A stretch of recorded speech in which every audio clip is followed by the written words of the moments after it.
Kaya tayo po mga minamahal ay dadako na po sa pinakamahalagang bahagi ng ating pong banal na gawain, ang pag-aaral po ng salita ng ating pinakamamahal na Panginoong Hesus. Kaya't hinihiling ko po ang lahat na tayo po ay panandaliang tatayo bilang paggalang po sa salita ng ating pinakamamahal na Panginoong Hesus. At narito na po ang ating pinagpalang mangangaral sa gabing ito, sa umagang ito, ating beloved preacher, beloved Brother Lando Montilla.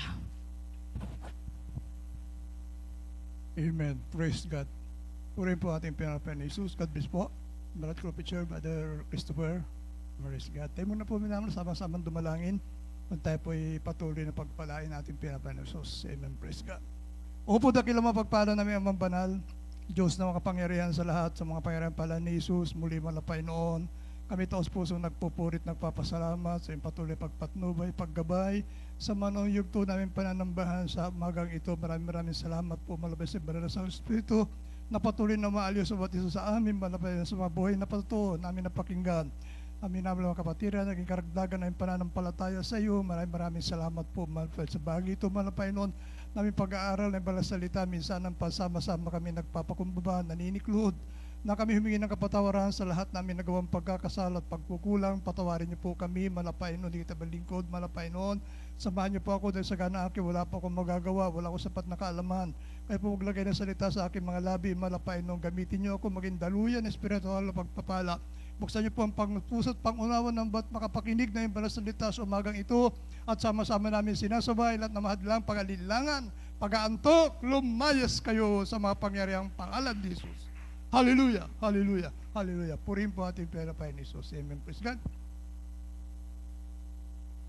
Pagkabalik po tayo sa ating mga kinuupuan, minamahal. Praise God. Ako muna po ay nagpapabot ng aking pinakamataas sa pagpupuri, pagdadakila sa ating pinamamahal na Panginoong Jesus. Amen. Praise God. Patuloy natin inaalala ang mga turot, gininto ang aral ating minamahal, iginagalang ng mga magulang sa ating pinarapan ni Jesus. At pagbati din po ng magandang madaling araw sa buong pamilya ng Almeida family, sa kanilang minamahal na anak, malugang mga apo, sa atin po natin minamahal ang manggagawa, sa ating beloved ordained preacher, beloved preachers, sa inyo po minamahal kong kapatid sa mga Panginoon, magandang madaling araw po, sa ating minamahal ang mga awit, ating minamahal ang manunugtog, magandang gabi po, mag-isalat po, na webcast viewers po natin, Luzon, Visayas, Mindanao, pagkaya po sa ibayong dagat, magandang madaling araw po sa ating lahat. Amen. Praise God. Purin po ating pinarapan ni Jesus. Minamahal, basahin muna natin ang 2 talata, minamahal, na magiging tema natin pag-aaral sa umagang ito. Lucas 13, talatang 24 at Mateo 7, 13 hanggang 14. Kaili po. Lucas 13, talatang 24 at Mateo 7, 13 hanggang 14. Dito po sa Lucas, chapter 13, verse 24. Sabi po rito, magpilit kayong magsipasok sa pintuan na makipot, sapagkat sinasabi ko sa inyo na marami ang magsisikap na pumasok at hindi mangyayari. Mateo Mateo, ano po? 7, talatang 13 hanggang 14. Dito po sa Mateo, chapter 15, verse 13 up to 14. Tatapat sumagot siya at sinabi... 7 ng Mateo po. Sorry po.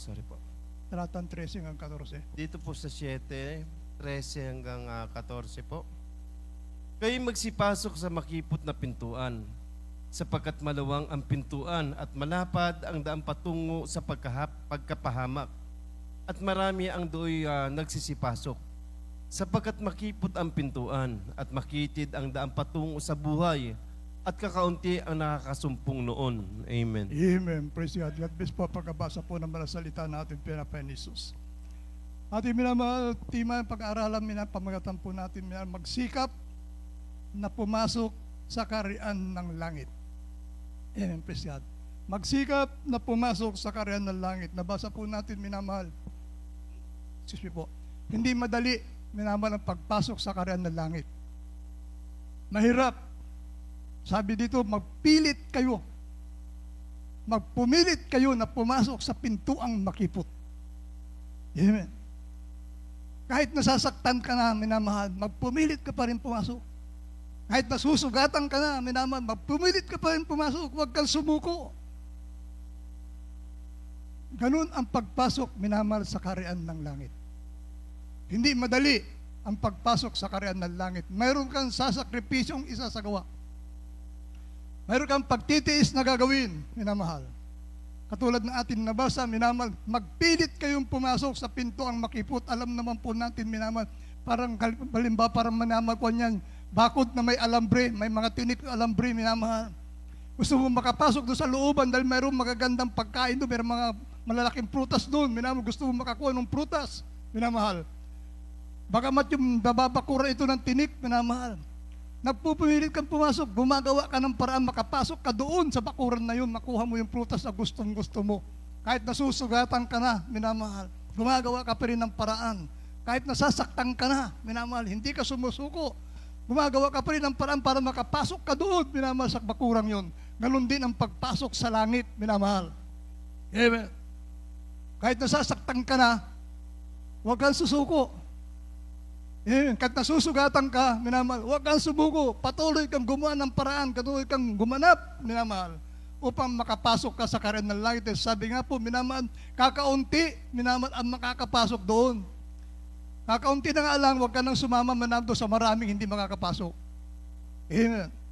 Dahil minamahal, katulad ng ating nabasa, minamahal, bakit sinabi ito, minamahal, banal na kasulatan, magsikap kayong pumasok, minamahal.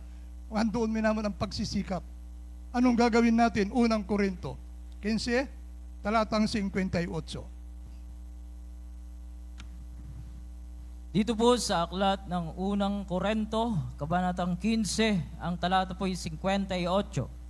Kaya nga, mga kapatid kong minamahal, kayo magsitatag, huwag makilos na laging sumasagana sa gawa ng Panginoon. Yamang nalalaman ninyo na hindi walang kabuluhan ang inyong gawa sa Panginoon. Amen. Amen. Palakpakan po natin ating pinapainis. God bless po pagkabasa po ng balasalita ng malapainan. Ang sabi rito, minamahal, yamang nalalaman ninyo, ang sabi rito, minamahal, na hindi walang kabuluhan ang inyong gawa sa Panginoon. Amen, praise God. Hindi nawawalang kabuluhan, minamahal, yung ating ginagawa ngayon. Nagpupuyat tayo sa kabila ng pagod, yung physical nating katawan, galing tayo sa mga trabaho, galing sa paaralan. Ngunit minamahal, nandito tayo, nagsisikap, minamahal, nagpupuyat tayo. Bakit? Dahil mayroon po tayong mithiin, minamahal, ang makapasok sa kaharian ng langit. Nagtitiis tayo, minamahal, dahil sinasabi dito, kaya minamahal na kapatid, kayo'y magsitatag.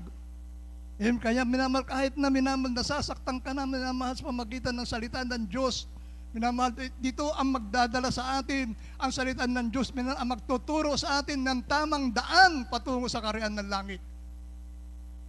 Kaya huwag kang magdaramdam, minamahal, kapag ikaw ay nasasaktan, minamahal, ng salita ng Diyos, dahil ito, minamahal, ang magpapatatag sa iyo, ito ang magtuturo sa iyo kung paano ka makagawa ng paraan na pumasok doon sa pinto ang makipot, madating mo, makita mo na makapasok ka doon sa kaharian ng langit.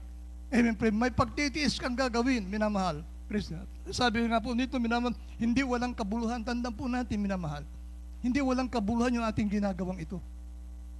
3 beses sa isang linggo tayo, minamahal, nananambahan. Nakikita ito ng mahal na Panginoon. Nakikita niyo yung sakripisyo natin, minamahal. Kahit minamahal, lagi niya binibilin, magpilit kayong pumasok. Kahit na nanghihina ka na, kahit nasasaktan ka na, kahit nasusugatan ka na, magpumilit ka pa rin, minamahal, pumasok. Minamahal, sa pamagitan, minamahal, ang pagsunod mo sa kalooban ng ating Panginoon Jesus. Amen, praise God. Tinan niyo, minamahal, sa banal na kasulatan. Nung alsin, na malapain ng mga Israelita doon sa Ehipto, minamahal. 3 milyon. Pero nakarating lamang doon sa lupang pangako, 2. Si Joshua at si Caleb, minamahal. Si Aaron, minamahal, nakasamang umalis doon sa Ehipto. Hindi siya nakarating, minamahal, doon sa lupang pangako. Bakit? Anong dahilan, minamahal? Ito ang nagiging dahilan kuminsan ng mga Kristiyano, kaya di nakapagpatuloy sa paglilingkod sa malapain noon. Ito ang nagiging dahilan sa mga Kristiyano, kuminsan, minamahal, nakakaligtaan nila, minamahal, yung pangako ng Diyos, minamahal, na magkakaroon ka ng buhay na walang hanggan. Kapag nakapasok ka doon sa piling na sa kaharian ng malapain noon, magkakaroon ka ng buhay na walang hanggan. Ito ang dahilan, basahin po natin, minamahal, bilang 20, talatang 24. Ito dito po sa Bilang, chapter 20, verse 24. Si Aaron ay malalakip sa kanyang bayan, sapagkat siya ay hindi makapapasok sa lupain na aking ibinigay sa mga anak ni Israel. Sapagkat kayo nagsipagimagsik laban sa aking salita sa tubig ng Mereba. Amen. Amen. Palakpakan po natin ating pinapasin. God bless po. Pagkabasa po ng banal salita ng mahal na Panginoon. Dahil sa paghihimagsik ni Aaron, hindi siya nakarating doon sa lupang pangako sa Kanaan, minamahal. Itong nagiging minamad dahilan mga Kristiyano hindi nakakapagpatuloy sa paglilingkod sa mahal na Panginoon. Paghihimagsik, minamahal. Lumalaban sa nangunguna. Pag hindi nila gusto, minamahal yung pangangaral, ayaw nilang lalabanan ka, masama ka. Ito ang nagiging dahilan paghihimagsik, minamahal. Katulad ni Aaron, minamahal. Napakaganda ng pangako ng mga Panginoon. Pagdating nyo sa Kanaan, andun na lahat ang inyong pangangailangan. Hindi na kayo magtatrabaho. Hindi na kayo maghihirap. Hindi na kayo magugutom. Dahil andun lahat ang pagkain na gusto ninyo. Ngunit dahil sa paghihimagsik, minamahal, hindi sila nakarating sa lupang pangako ng mga Panginoon. Ganon din ang Kristiyano mapaghimagsik. Amen. Kristiyano, minamahal, na hindi pinapahalagahan. Minamahal, yung kaligtasan nakaloob ng mga Panginoon. At bukod sa paghihimagsik, minamahal, nagyayaya pa. Minamahal, nung mawalang muwang na Kristiyano, nagyayaya pa, pinapahamak pa nila yung kanilang kapwa Kristiyano, minamahal. Praise God. Kaya ano sabi ng banal na kasulatan, minamahal, Kawikaan 4, talatang 14. Dito po sa aklat ng Kawikaan, Kabanatang 4, ang talatay 14. Huwag kang pumasok sa landas ng masama at huwag kang lumakad ng lakad ng mga masasamang tao. Amen. Amen. Palakpakan po natin ating pinapain ni Jesus. God bless po pagkabasa po ng mga salita ng malapayan. Kita niyo, minamahal. Kung mayroon nagyayaya sa inyo, minamahal, praise God.